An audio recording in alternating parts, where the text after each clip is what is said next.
console room. Please welcome to the stage Greg Bakun.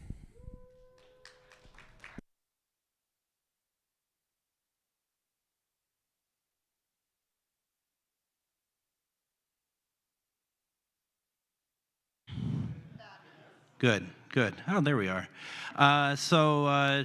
Y'all having a good convention? We're almost done here, huh? Went too fast this year. Yeah, that's too bad. I want to talk about something I love quite a bit, and that's British television. Anyone here like British television? Yeah, good. I wanted to, some of the stuff you may have seen before, because I don't remember new stuff in there. We get a little deep dive in here, so just know that, please, that this is, this isn't necessarily going to be like the missing episode of Good Neighbors or something. This is going to be really deep into British television, and it's all about heritage, and it's all about stuff that is that had gone missing, and the British television isn't the only medium that has any missing media with it. It's, American television has a ton of it as well. But with British television, it's a little bit easier to be able to kind of clump different studios together.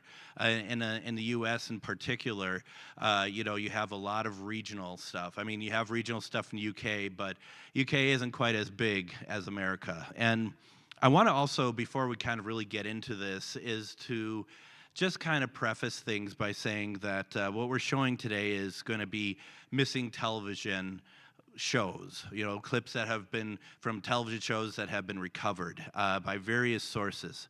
And that part of what we do with Kaleidoscope, and I'll explain Kaleidoscope in a second for those who don't know, a lot of what they collect and what they recover, who search for British television, need to also remember that there isn't really anything, even though we all have our favorites that we'd love to see returned, that there is no sort of like hierarchy in what's more important than the other. I think anytime you can find anything is a step in the right direction. It doesn't mean that you all are going to be fascinated by it, and I don't blame you, but it does mean that we try to do the level set of everything is important. And when you do that, you end up finding stuff that is really exciting.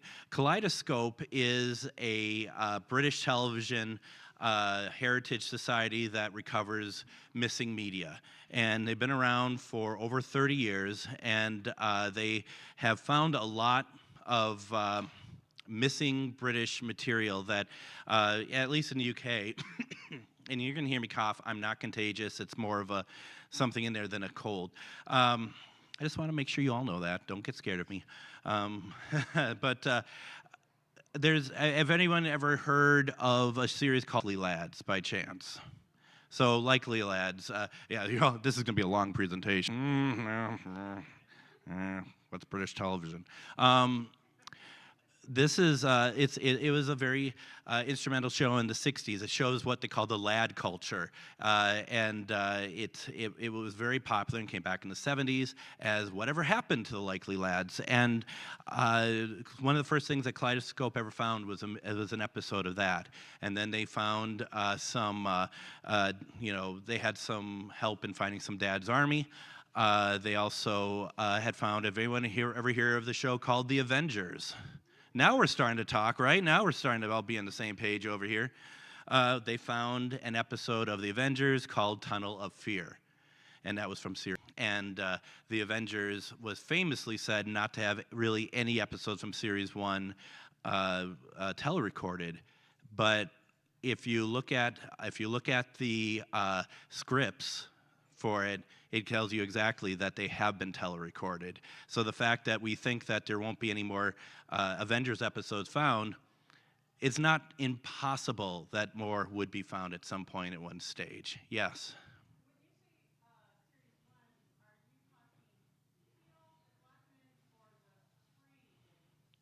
I'm talking Series 1, the first series with Ian Hendry.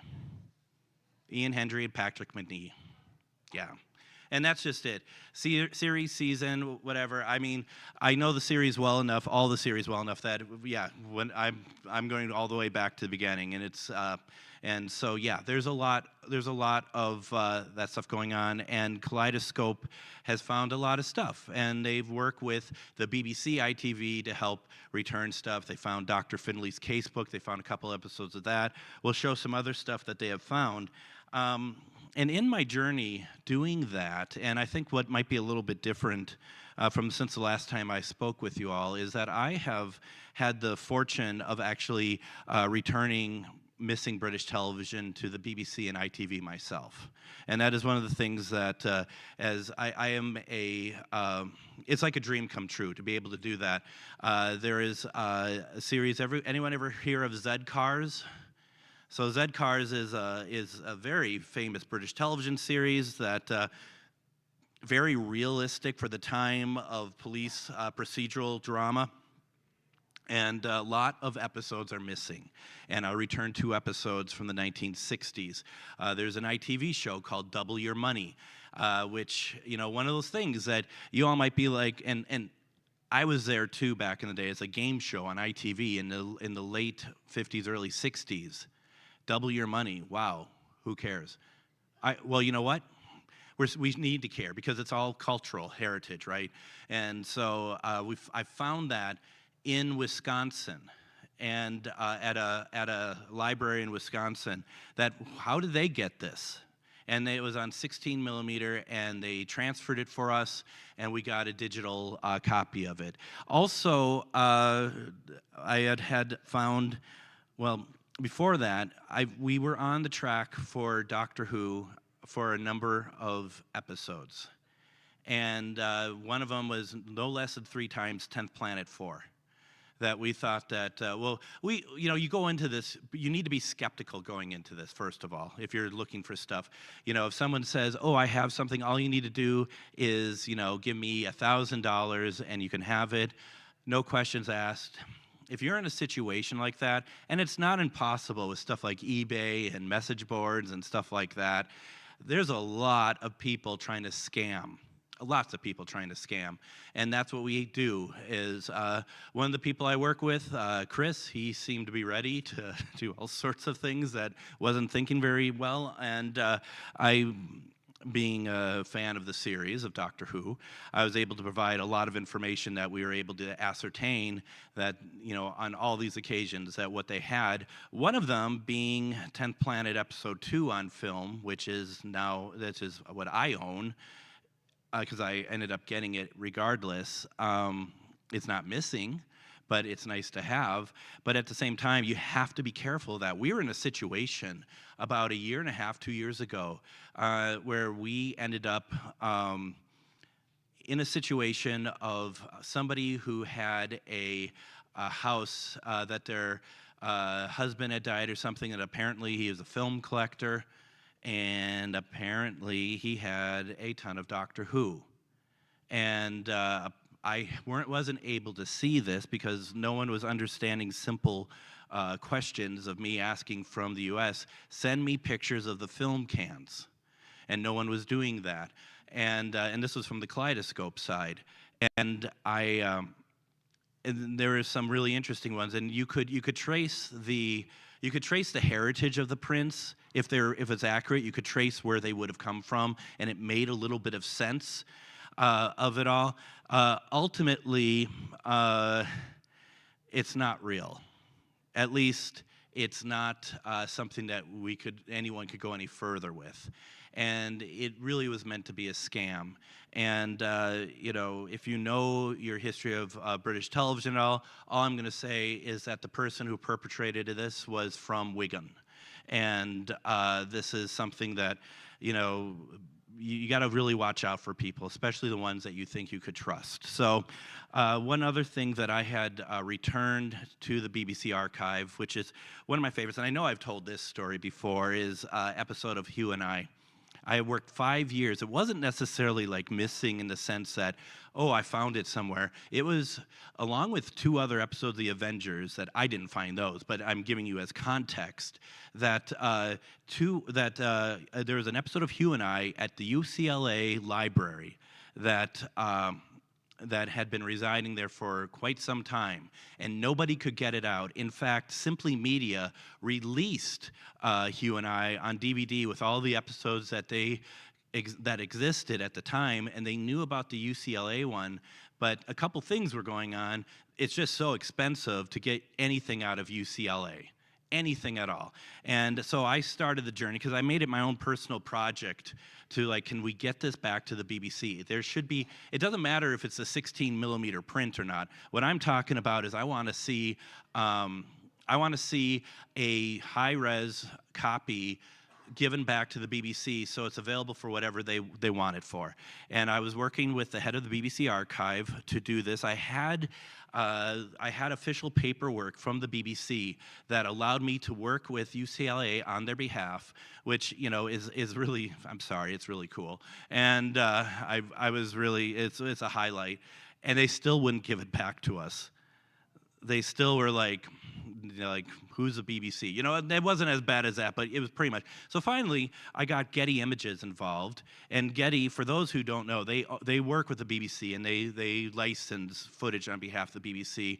And they still wouldn't let us have it, and they started to open up to like, okay, well, what we need to do first before we go any further is we need to pull the 16 millimeter film print. We need to clean it first, and that's only going to cost you about $1,200. And then after that, we can make a scan of it, and we can make, you know, whatever. It should probably be no more than $5,000. And it was like, that's stupid, quite frankly. And so, and I'm like, how on earth did Studio Canal get those 2 Avengers episodes, Hot Snow and Girl in the Trapeze, out of the library? Because they did, and then they released them. So I ended up working with somebody, because I was talking with a friend of mine. His name is T.J. Lubinsky, and he had worked very strongly with Doctor Who on PBS back in the day. And he does on PBS, if you ever watch these shows like My Music, there are a lot of times during like pledge breaks, and it's a lot of these older 50s, 60s groups, and they're on stage and they're singing and stuff. T.J. Lubinsky is the mastermind behind that. And I was talking with him about the Library of Congress. He's like, well, I know somebody over there, and I think I can get it. It's like, there's viewing copies. Why are they not giving you the viewing copy, like, without a timestamp? And so literally once TJ got involved, it took a week to get high quality recordings back to the BBC of Hugh and I, which it took us 5 years. And so that's just how it works. And this is what it looks like. I forgot what this clip actually is from. This episode's called Chinese Crackers. Hopefully it's not too, you know.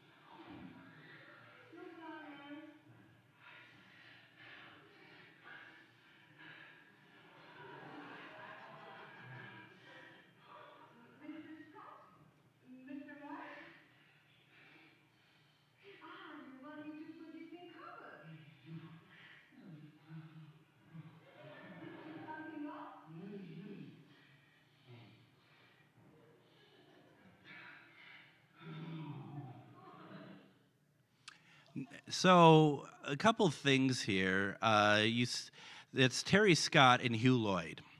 Hugh Lloyd, who is the one not holding the glass, you may have recognized him from a Doctor Who story called Delta and the Bannerman. He plays the beekeeper. And then Terry Scott, anyone know a little show called Danger Mouse? That's Penfold. And I don't know who the waitress is, sorry. One of the things I just want to touch on a little bit here is anyone here of the Film is Fabulous initiative going on right now? So, Film is Fabulous is a group of film restorers and librarians and all that stuff that are working. People like Paul Venices are involved, Richard Latto, a lot of people in the British television community are working to. They're trying to take an academic approach to collecting and getting collections from film collectors to catalog their work, catalog these film collectors' work, see if there's anything missing, return material, and either give it back or if the people want to donate it, to do so. And they've done at least one study so far. They're going to do another one.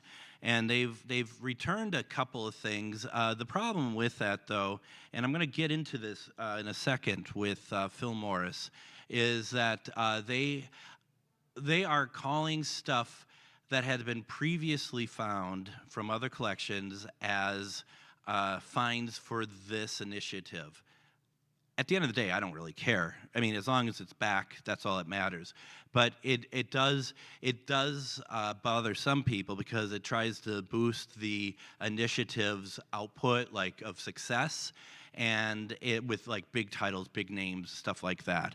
And but you know, I can't disagree with the work that they're doing. I think is really important. So, Phil Morris. Anyone ever hear of Phil Morris?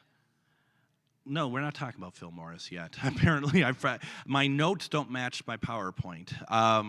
Here's one, though, that before we get to Phil, I want to talk about one that really is a surprise and where people can find stuff that they don't expect to. Anyone ever hear of The Complete and Utter History of Britain? Okay, it's pre-Python, Terry Jones, and Michael Palin. And it is marginally funny, but not super funny, I don't think. And only 2 episodes existed out of 6. It only ran for one series in the late 1960s through London Weekend Television. And then one of the episodes was there's a Shabadan recording. We'll talk about Shabadan here in a little bit, but it's basically a domestic recording and with different skits that were not used in the final version. So there's some interesting material there, but the other episodes didn't exist. And so what happens here is that all of a sudden, one day, just one day, I think in October of 2023, there's news all over the place that The Complete and Utter History of Britain has been found. All episodes, everything. And it was like, when did this happen? Where is this from? This is how sometimes it works. It was found in the ITV archives, which is where they belong. And, you know, there's precedent with this. For example, Adamant Lives, D for Destruction was found in a mislabeled film can at the BBC archive. Now, I've been to the BBC archive. I've been to the ITV archive. You're probably not going to get that situation at the BBC archive again. At the ITV archive, as well-meaning as they are, it's not surprising. It's a little bit like, you could tell that the BBC is a government-funded organization, and ITV, I think we're lucky they're keeping anything. And the people who work there are super nice, but it's apples to oranges over there. So the fact that Complete and Utter History have been recovered is fantastic. I think the only thing I'm sad about is that Terry Jones was never able to know that. But take a look at a clip from Complete and Utter History of Britain.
so Python, isn't it?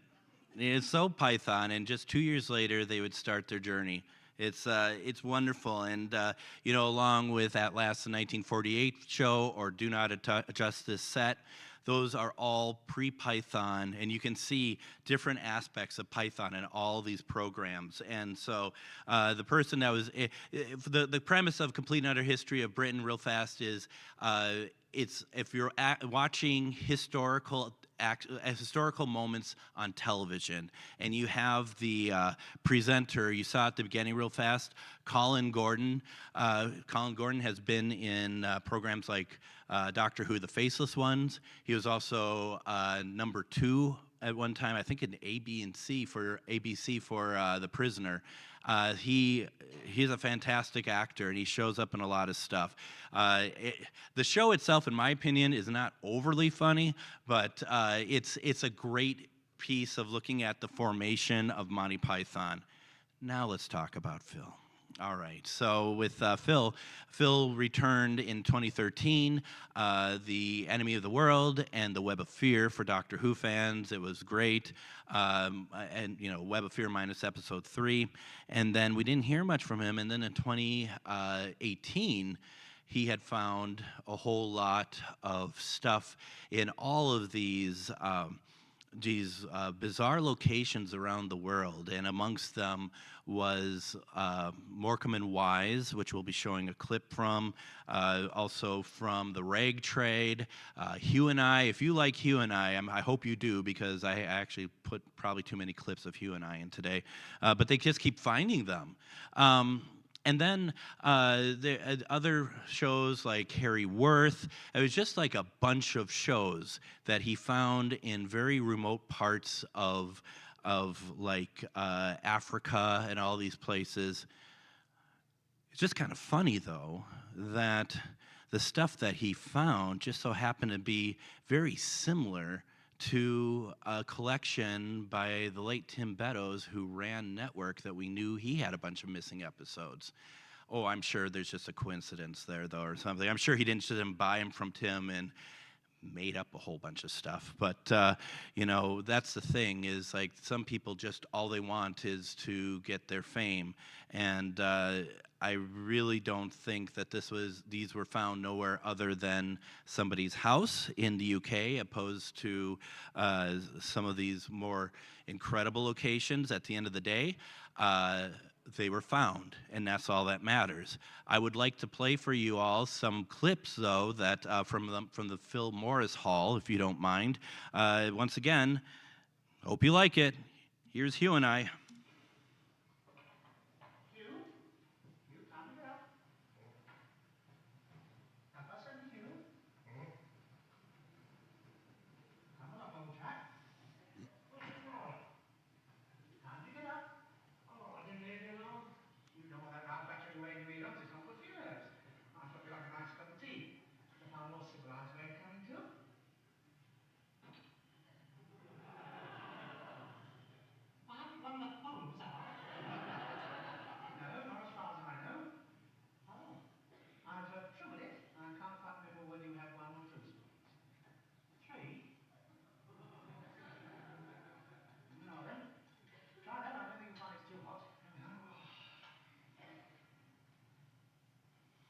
It's not April the 1st, is it?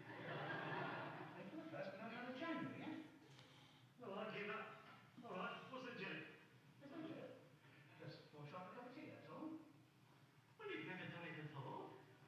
I decided to be up first in the morning and start the day off with an act of kindness. Why couldn't you sleep? I'll have the double! I resolved in 1964 to be fully conscious of the needs of others. Not just when it suits me, but at all times. Now, the funny thing about Hugh and I, it was produced by David Croft. Anyone familiar with that name? David Croft produced, some of the best British television of all time. Are You Being Served? Allo, Dad's Army, Heidi High, all of these great programs. And so when he started working with Jimmy Perry to start with the idea of possibly creating the show called Dad's Army, Jimmy Perry is in the offices of David Croft, and clearly not knowing who David Croft was. And he said, and David's like, you know, what kind of series do you think this wartime show could be? It's like, I think it's just could be a good comedy, or whatever, but I really don't want it to be at the level of something like Hugh and I. And David is just like, that's my show. And they somehow still work together. This episode was called New Year's Resolution. And here is one of the episodes of The Rag Trade. There's 2 episodes that Phil returned. This one is called Baby Dolls.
Now, there's a lot of people in here that you may or may not have seen other things. Barbara Windsor, is that name familiar to anyone here? If you ever seen like the Carry On films, she's a big part of that. Reg Varney on a very successful British television series called On the Buses. That is, I think it's really a piece of like of British culture that I don't know how well it translates over here. But then the person that's on screen right now, the gentleman, you may recognize his voice in his name. His name is Peter Jones, and he is the voice of the book on Hitchhiker's Guide to the Galaxy. So this is from the 60s. Since The Rag Trade came out on DVD through Simply Media, I think about 3 episodes have been found. So it just goes to show stuff keeps happening. Next up is, I want to show a little bit of the Morecambe and Wise that Phil returned as well. And the thing about this Morecambe and Wise, you're going to see it's in color, but it was found in black and white, and the usual magic that Peter Crocker applies, as well as with VidFire, as well as chroma dot recovery, you get a restored 2 episodes were found and returned, and they were shown on BBC Two about 4 years ago, and then they were released on DVD. So here's a look at those. And apparently has no sound. I apologize. So you can just enjoy the look. That's not on your end, by the way. I know what happened on mine. It's too bad. It's really funny, too.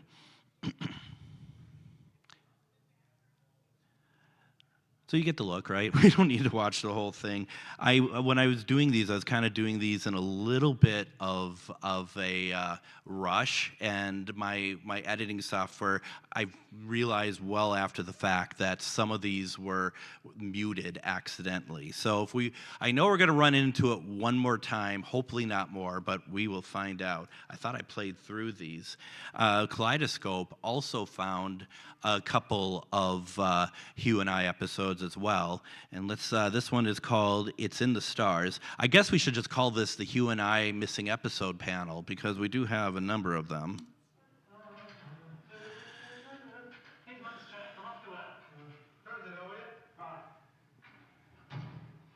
You? What? You're Sagittarius, aren't you? You are? Sagittarius. You were born under Sagittarius. Oh, yeah. Why? Oh, nothing. Check it up, that's all. Since when have you started to read the stars? You always said it was rubbish. Oh, this is blue, yeah. Mine? And then Hunting, Shooting, Fishing.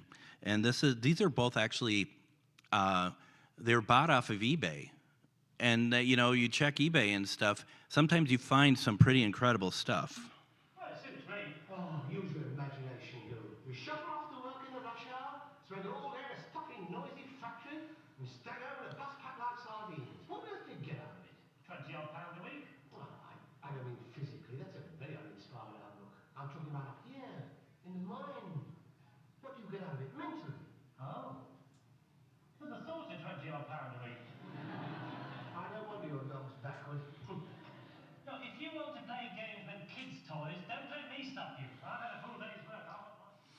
So, and in Hunting, Shooting, Fishing, and I thought this clip was going to have it, I couldn't find it. I didn't have time to actually redo it.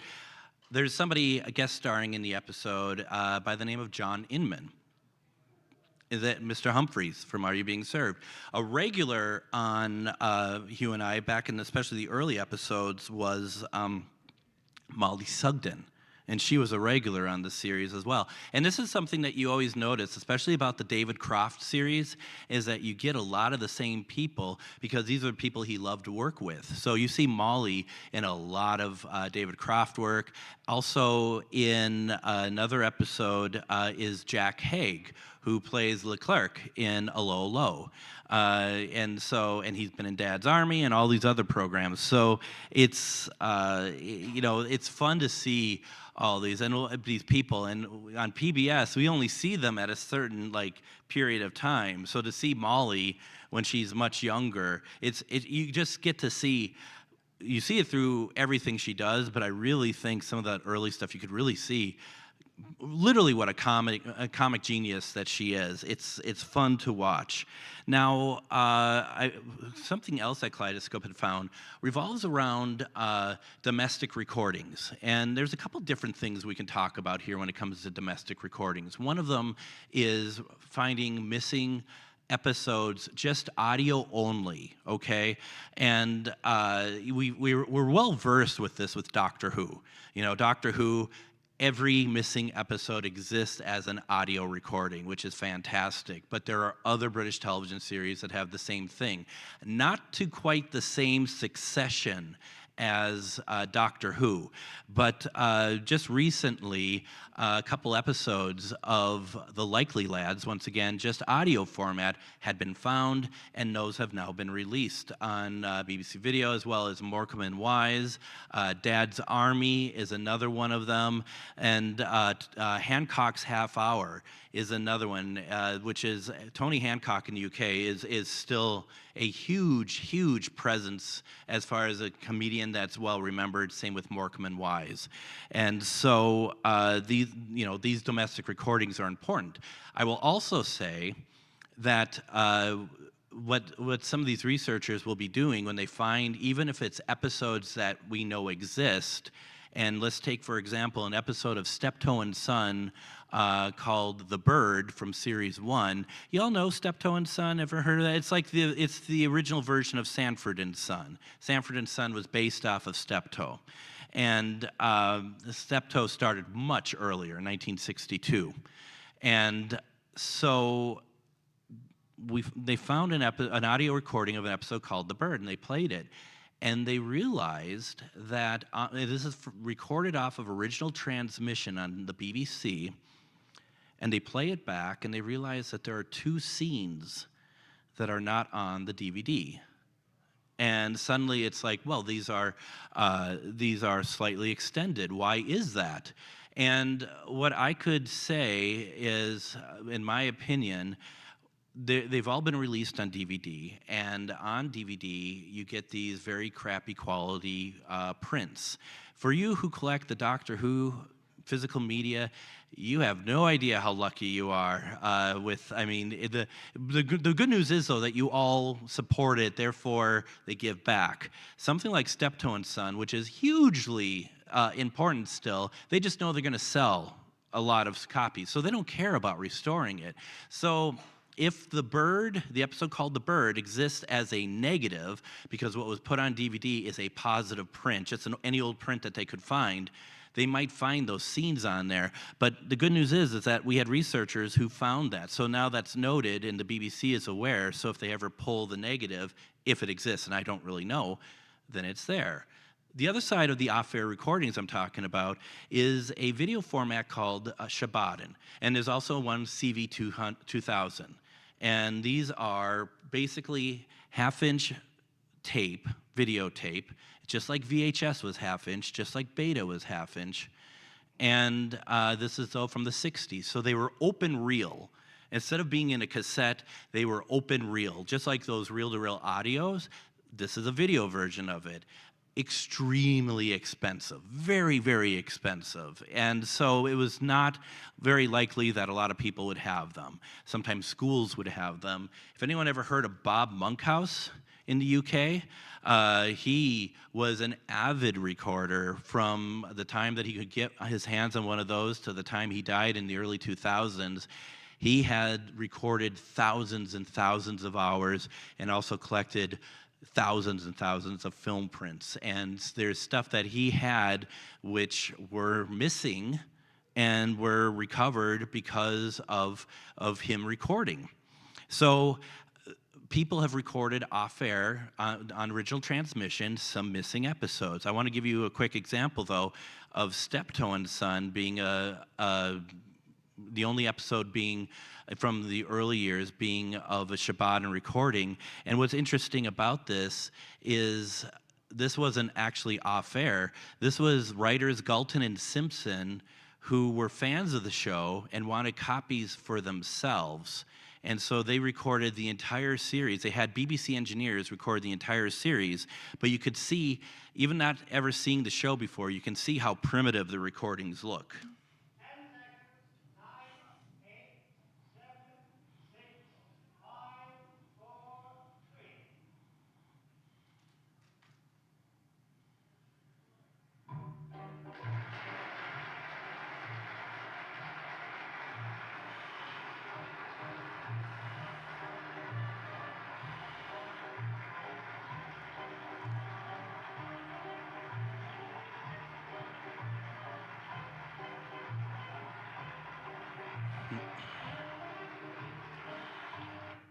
So you can see it's blurry. I don't know if you notice a line structure kind of going down. It's better than nothing. If say 10th Planet 4 turned up like this, I wouldn't think twice about it. I mean, I think this is good.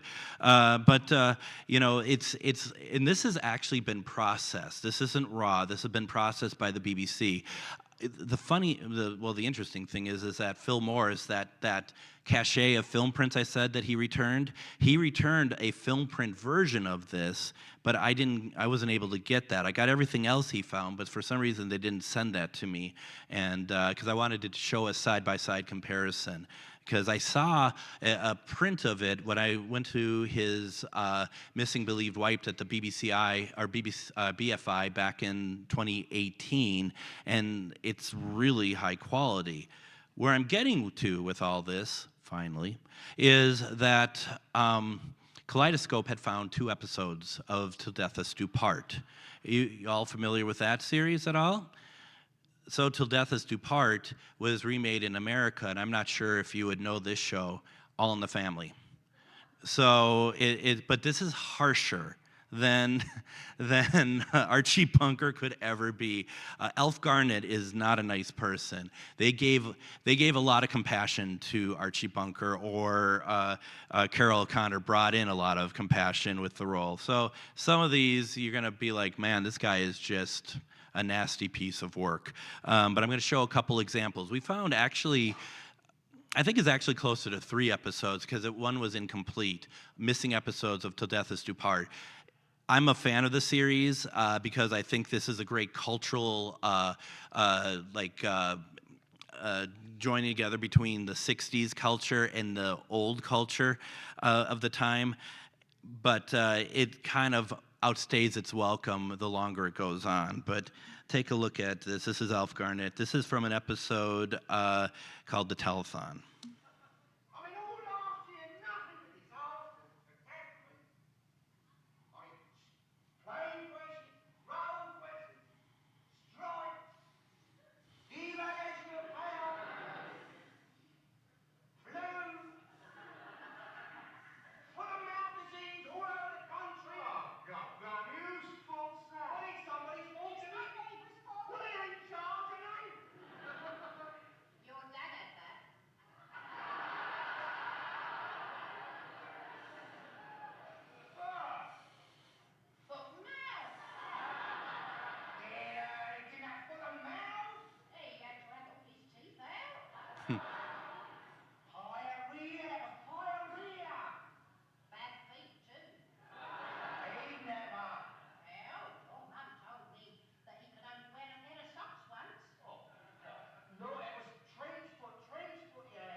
So it's a lot of yelling.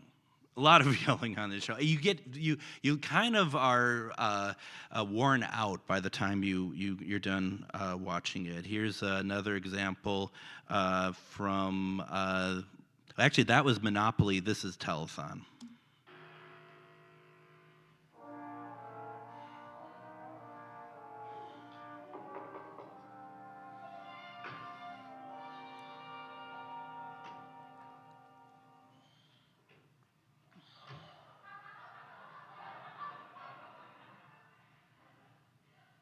Brought these for you. All right? Dr. Kelly's been said I can get up tomorrow. Oh, good. That's good, it is. Get shot at that bloody sister of yours now. Well, bloody troublemaker she is, isn't she? Me. She's going tomorrow. Yeah, well, bloody good riddance. I'm going too. Me? Oh. There's no need for you to go, dear. Me? Oh, forgiving you, ain't I? But I didn't do nothing to be forgiven for, did I? Oh. Oh, well, you know, I believe you.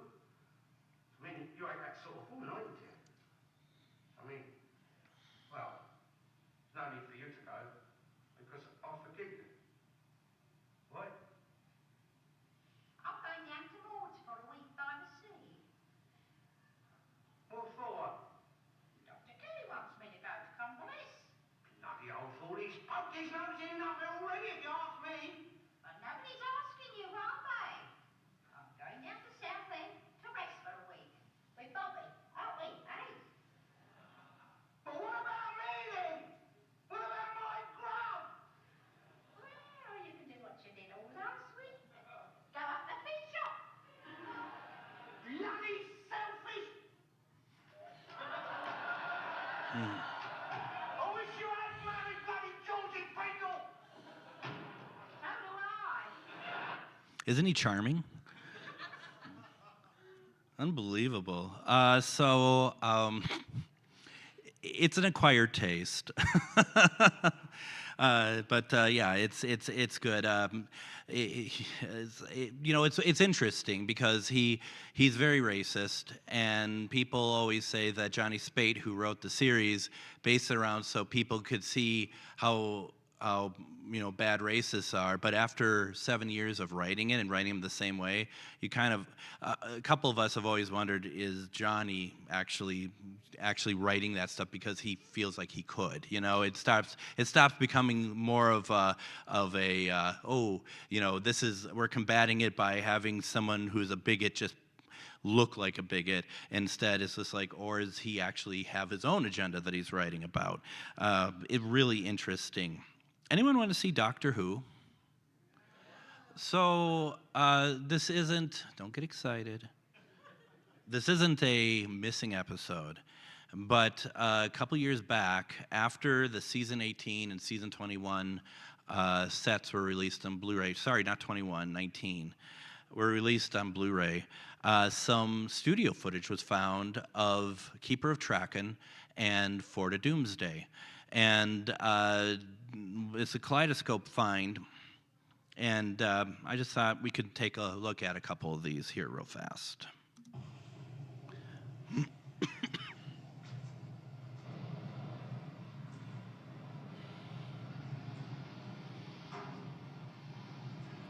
I seem to recall a picture with it, though.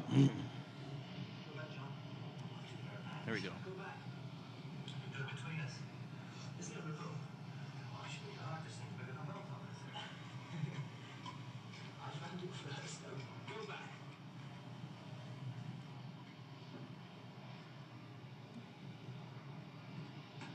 I don't know what I'm listening to, so let's try this again. Because that's not the audio from Keeper of Traken. But I know that it's on here. Let's try this again.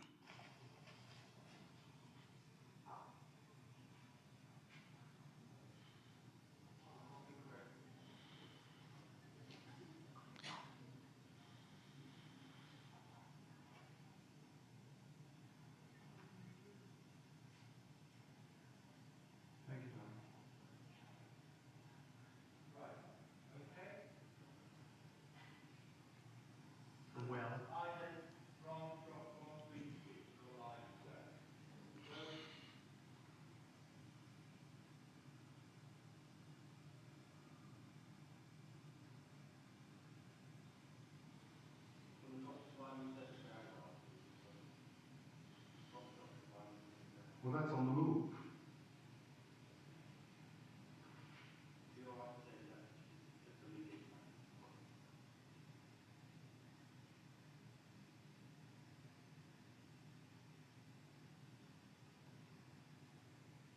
You set it down just about, yes, here.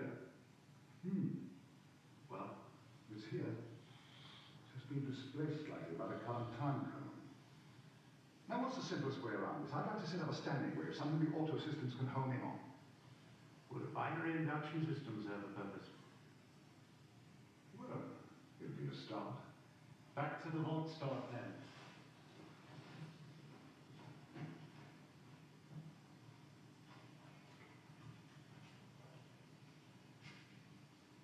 You got it?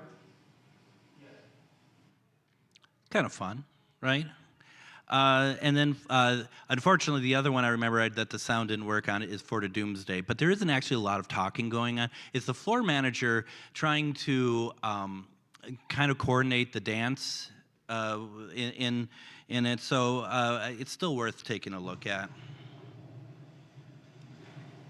Or to keep her tracking again, I guess. I don't know. There we go. I think my computer is like, please, just kill me. You use me too much.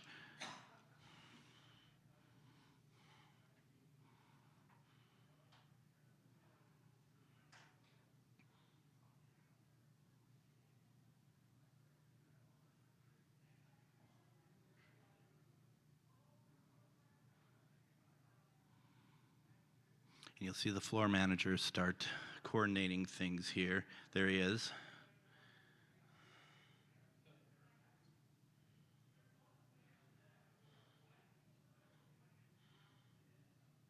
And so between Keeper Tracking, I think it's like 30 minutes, and I think For the Doomsday is about 20-some minutes worth of footage that was found.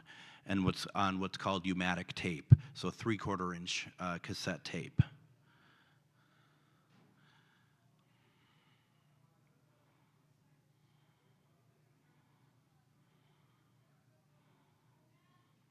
Hopefully they find a way to put these on some other sets at some point so that people could watch all of it if they want to.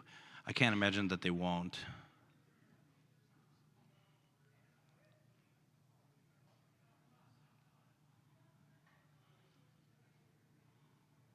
There we go. It's kind of cool. Let's just do some stuff here.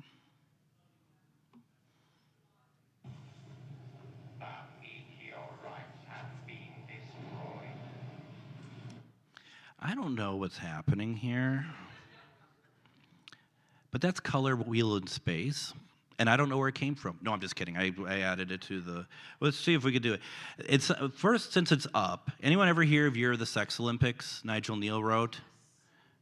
Yeah. I see somebody in the back there who watched it on Christmas Day. It's a very depressing show. Did you have a good Christmas after that, Mike? I mistakenly wrapped it for myself, and in front of the whole family, I unwrapped Year of the Sex. The whole family was wondering, what's that? Yeah, what is that? It's British television. And then we watched it, we got depressed. You all watched it? No, I watched Oh, okay. it. They were already depressed. This is a colorized clip by Mark Heavensham, and it's just a really interesting look at what can be done. Once they get off this guy, you're going to see how good of like the intricacies of it. Look at that. What do you pretend for? Oh, it's about some danger outside. You must know it was just her. Just who? Her, the woman. She came back, she just kept getting the rocks. Why she come?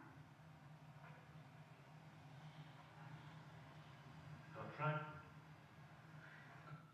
All right, I want to go back to Wheel. I'd like to see if I can get it, because I think it's really cool looking. And it's very important now, because stuff like the Daleks and War Games have been colorized, and so it's very much a viable thing. Let's play this. Meteorites have been destroyed. Now we will take over.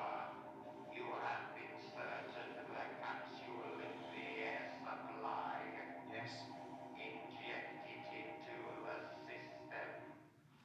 I think that looks really cool.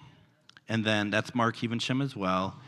And enough. And here's some from the Aztecs. This is working real well, folks. There we go. Ignore the audio, I guess.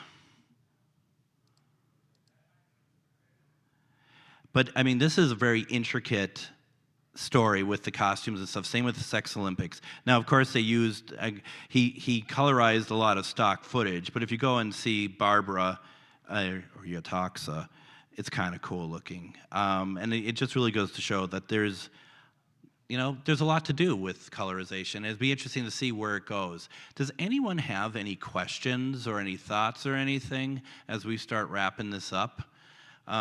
Was it interesting at all? All right, just make. What was it? What's that? I hope you're kidding.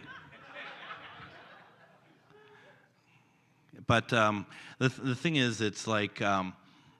Was it more enjoyable when the computer was falling apart? And perhaps even my career doing this sort of thing simultaneously. So, any thoughts? Obviously, probably the majority of this room, are you more interested in seeing Doctor Who come back than just about anything else? But you could be honest. It's fine. I won't think less of you. Well, there's missing episodes. There's quite a bit still from Series 1. Series 2 onward is complete. There was one that, and I can't think of the name of it, a Kathy Gale, that was missing for quite some time, and that was also found in the ABC archives. It was in their own archives again. Yes, sir.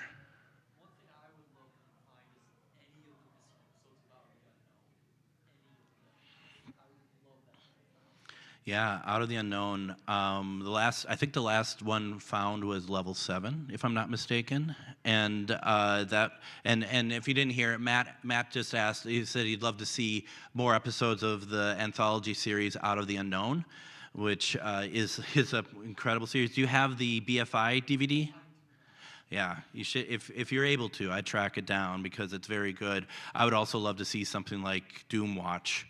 Get more episodes of that and stuff as well. There's a lot of great series, as well as obviously the Avengers. Would be great to get more of those as well. There is also like such situations where there's a series called Public Eye, which is well remembered in the UK. They found some missing stuff for. There's also another series called The Mind of J.G. Reader, starring Hugh Burden, and it's a great series. And many years ago, they had ITV had basically a domestic recording of the very first episode of the series, and Chris Perry of Kaleidoscope was like, "Ooh, because it was going to be thrown out," and Chris was like, "Well, can I have it instead to add to the Kaleidoscope archives?" And they're like, "Sure, you can have it." And then about 10 years later, it was going to come out on DVD from Network, and ITV had to get in touch with Chris and be like, "Yeah, that first episode, I guess doesn't exist in our archive anymore. Can we use your recording so they can put it onto the DVD release? Because that's the only recording available of that episode that we know of." It's pretty incredible, and I don't want to dog the ITV archive because they're doing the best they can, but we were there, and there was like a lot of like Public Eye and other shows like stacked up, and Chris is like, what are you going to do with those? And they're like, "We're just going to toss them," and he started to get really agitated. He's like, "Are you sure that they're gone? Are you sure that you have copies?" And they're like, "Oh yeah, we're sure." And Chris ended up taking them just in case. Because you can never trust, and there might be different versions and everything else. But something too, as we're running out of time here, that has really not been on the radar. Anyone Thunderbird fans at all? If you are on some social media, I would look to see if you can find the account of a guy by the name of Stephen La Riviere. and he's kind of Jerry Anderson now, in the sense that he's really trying to keep that torch going, and he has found a number of offcuts of film and audio for Thunderbirds that he's been posting about and stuff. It's like, once again, you never know what you're going to find. And if you are all out there and you're thinking, I want to find missing material, or you come across something like that, just make sure that you're careful not to be hoaxed, okay? Because it does happen. Everyone, I've had a fantastic time, even with the glitches and stuff. You're all amazing, and hopefully we can do this again next year. Everyone, thank you very much.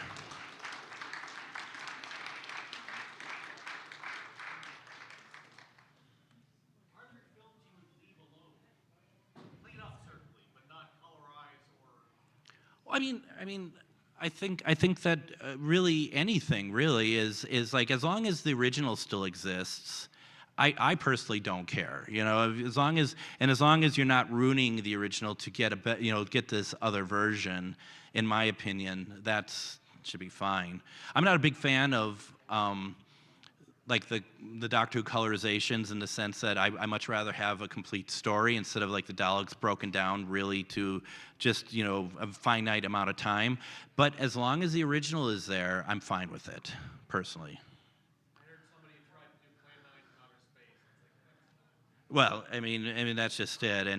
But I see people get annoyed by that sort of thing that it happens, and my thought is like, once again, as long as I can watch the original, it's available, do what you want. I think people will find for themselves what works best, and some people might prefer the color version, and at the end of the day, maybe you get new people who are loving Plan 9 from outer space that wouldn't love it before. I don't know, so it isn't all bad from it, in my opinion. So does ITV know what they have, or just that they have a lot of them labeled and have fun? I think that they would tell you that they know what they have.